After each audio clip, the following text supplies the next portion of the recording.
राजनीतिक विषय नहीं है, किसी विशेष व्यक्ति से संबंधित नहीं है। ये उत्तर प्रदेश की 25 करोड़ की जनता की सुरक्षा का विषय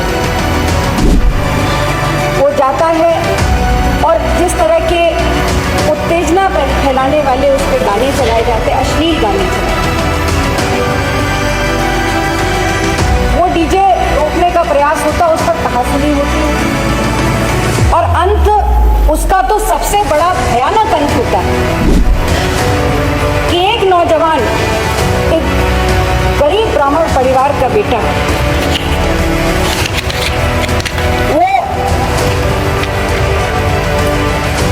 कम उम्र थी, उत्तेजित था, कोई घर पे चढ़ता है और झंडा उतारकर अपना झंडा लगा देता है। क्या ये प्रशासन के इनपुट का फेल्योर नहीं था? इंटेलिजेंस का फेल्योर नहीं था? क्या लोकल प्रशासन ने लखनऊ में बैठे अपने उच्च अधिकारियों और माननीय मुख्यमंत्री जी को सही सूचना दी थी? और मुझे विश्वास है कि अगर सही सूचना दी गई होती जिले से तो शायद इस घटना को रोका जा सकता।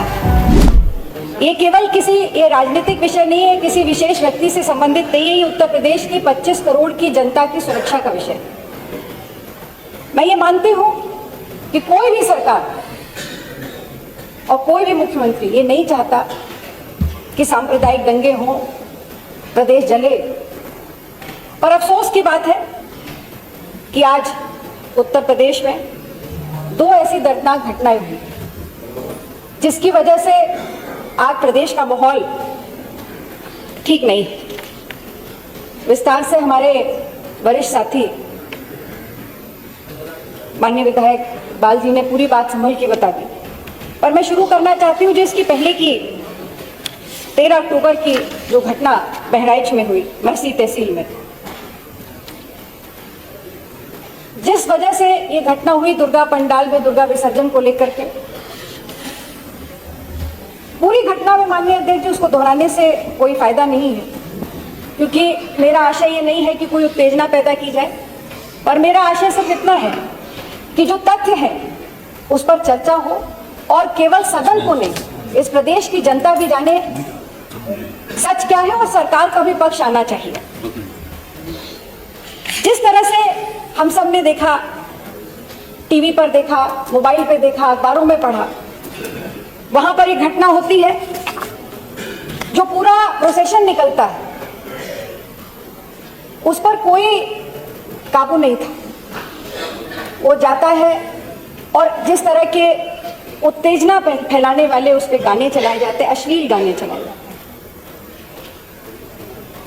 वो डीजे रोकने का प्रयास होता, उस पर कहासुनी होती है और अंत उसका तो सबसे बड़ा भयानक अंत होता है कि एक नौजवान, एक गरीब ब्राह्मण परिवार का बेटा,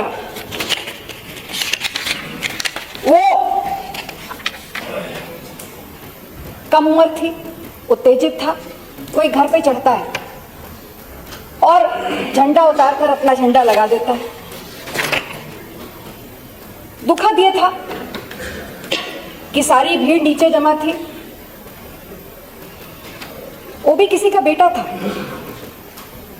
वो छत पे चढ़ता है और जब उतर करके वो अंदर से आता तो उसको गोली मार दी जाती। ये दोनों पहलू दुखद है माननीय अध्यक्ष।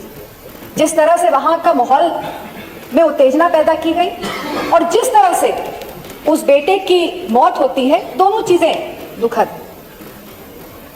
सवाल ये नहीं है कि घटना हुई जो दुखद थी, सवाल ये है कि इस घटना का वातावरण बना कैसे। मैं 3 चीजें पूछना चाहती हूँ कि जिस दिन ये घटना हुई उसके पहले भी वहां पे बड़ा तनावपूर्ण माहौल था। क्या प्रशासन ने वहां पर समुचित व्यवस्था करी थी? क्या ये सच है?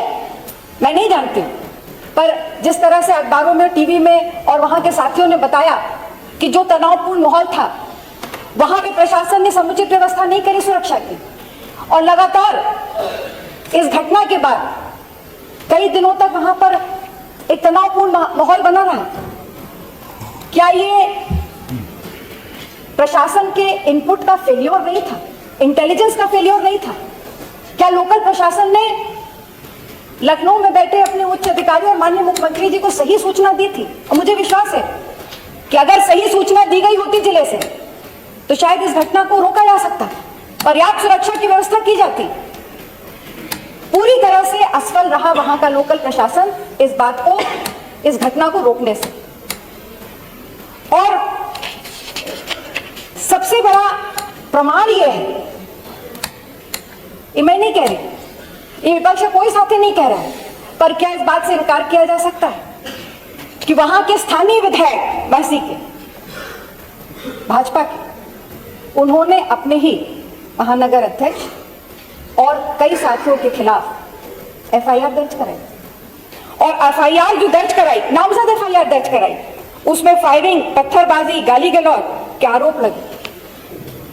ये एफआईआर किसी विपक्ष के सदस्य ने नहीं कराई थी, स्थानीय सदस्य ने कराई थी। इस सदन के एक जिम्मेदार सदन के सदस्य ने अपनी पार्टी के पदाधिकारी के खिलाफ कराई। क्या इससे भी ज्यादा कोई और बड़ा प्रमाण चाहिए?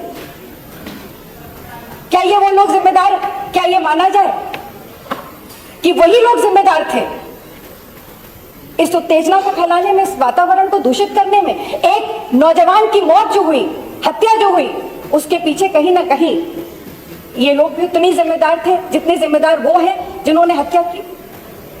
माननीय अध्यक्ष जी, पूरी तरह से पुलिस की लापरवाही, प्रशासन की लापरवाही।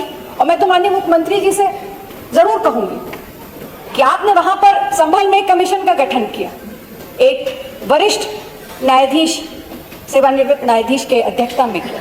वो जांच कर रही है इसकी। बहराइच की भी घटना की न्यायिक जांच होनी चाहिए।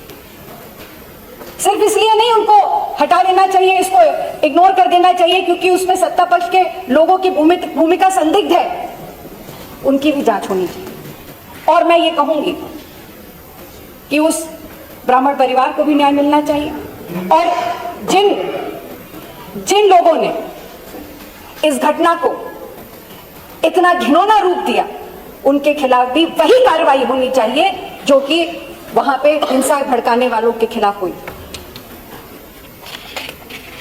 दूसरा, संभल की घटना पर विस्तार से बात हो चुकी है, पर मैं उसमें दो बातें जरूर जोड़ना चाहती हूं कि चाहे बहराइच की घटना रही हो या संभल की घटना रही हो, आखिर हमारे नेता जब वहां जाने का प्रयास किया, हमने अनुरोध किया, परमिशन मांगी, हमें रोक दिया गया। वहां पे बताया गया कि वहां पे धारा 163 लगी हुई है संभल में, जिसकी वजह से हमें वहां जाने से रोका जा रहा है। अब मैं ये जानना चाहती हूँ कि जो धारा संभल के जिले में लगी थी, वो 300-350 किलोमीटर दूर दिल्ली से जब राहुल गांधी जी और प्रियंका गांधी जी चले तो उनको दिल्ली के बॉर्डर पर रोक दिया गया। उत्तर प्रदेश में लखनऊ से जब एक डेलीगेशन कांग्रेस का जाने का प्रयास किया, इसमें हमारे प्रदेश अध्यक्ष अजय राय जी थे, हम थे और भी कई वरिष्ठ लोग थे, उनको हाउस अरेस्ट करके रोक दिया गया। माननीय अध्यक्ष जी, मैं आपके माध्यम से माननीय मुख्यमंत्री जी से आज ये स्पष्ट के बताना चाहती हूँ कि साधारण घटना नहीं थी संभल की। इसमें 5 लोगों की गोली लगने से मौत हुई थी और 30 पुलिसकर्मी घायल हुए। ये बड़ी घटना थी और राजनीतिक दल के नेता के रूप में हम सबका वहां पे जाना, हमने वहां पे स्पष्ट किया था कि हम वहां जाएंगे, भाईचारा, वहां पे जो बहुत सी ऐसी चीजें, वो परिवार मिलना चाहते थे जिनकी मौत हुई, संवेदना व्यक्त करना चाहते थे। वहां पे सत्यता क्या थी, बहुत सी ऐसी चीजें थी, हो सकता है शायद वो हमें मालूम होती, हम माननीय मुख्यमंत्री जी तक क्या उस कमीशन को प्रस्तुत करते। वहां भाईचारे की बात करना चाह रहे थे, कोई उन्माद फैलाने का इरादा नहीं था हमारा, पर हमें रोका के। मैं आपसे इतना ही अनुरोध करूंगी माननीय अध्यक्ष जी कि ये जो वातावरण उत्तर प्रदेश का बना है, और मैं जरूर कहूंगी माननीय मुख्यमंत्री जी, आपने हमेशा प्रयास किया विकास की बात करने का, किसी तरह समरसता बनाए रखने का, पर कहीं ना कहीं या तो जो ग्राउंड की सत्यता है वो आप तक नहीं पहुंच पाती, जो सच है वो आपको किसी दूसरे रूप में प्रस्तुत किया जाता है। हम सब लोग सहयोग करना चाहते हैं कि इस प्रदेश में आपसी भाईचारा, समरसता बने। हिंसा होगी तो हो सकता है किसी एक जिले में हो सकता है किसी एक समुदाय के बीच में हो, पर उस हिंसा से अगर नुकसान होगा तो पूरे प्रदेश का नुकसान होगा। और हम सबकी ये जिम्मेदारी है, नैतिक जिम्मेदारी, कि संविधान की रक्षा हो, प्रदेश आगे बढ़े। आपसे अनुरोध है माननीय अध्यक्ष जी कि ये गंभीर विषय, यहाँ पर सांप्रदायिक दंगे जिस तरह से बढ़ते चले जा रहे हैं, इन पे रोक लगनी चाहिए और इस विषय पर चर्चा होनी चाहिए। इस विषय पर सारे कार्य रोककर सदन पर इस पर चर्चा कराई जाए। बहुत बहुत धन्यवाद।